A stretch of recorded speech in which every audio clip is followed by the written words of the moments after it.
Hi, I'm Shalane from TSC Tuition, and today I'll be introducing the Year 12 Creative SAC.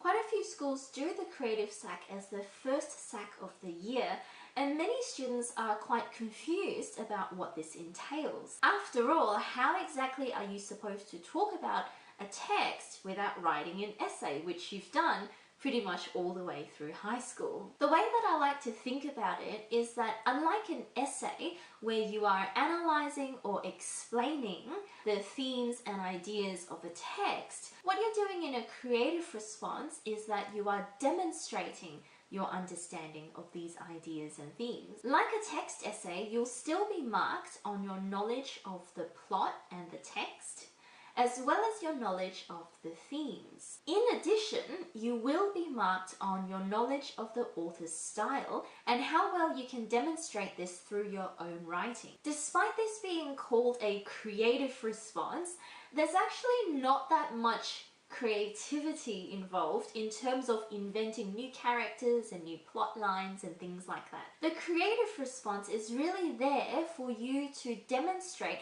or to show that you understand all of these themes and quotes and character motivations and how the author uses language to express certain ideas through your own creative writing. So that being said, how exactly do you prepare or study for a SAC like this?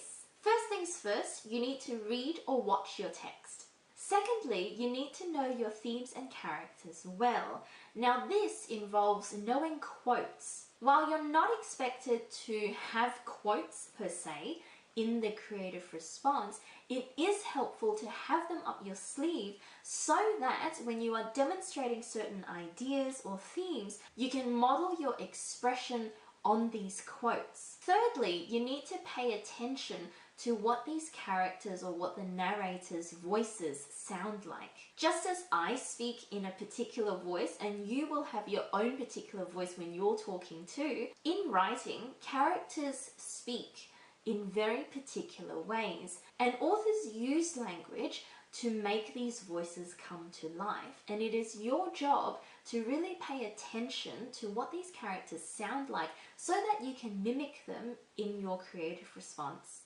So I hope that was helpful. As always, contact me if you'd like to get some one-to-one tutoring, or if you'd like someone to come out to where you are, provided that you are in the eastern suburbs of Melbourne. Please also contact me and I can send someone out to you. Thanks for watching.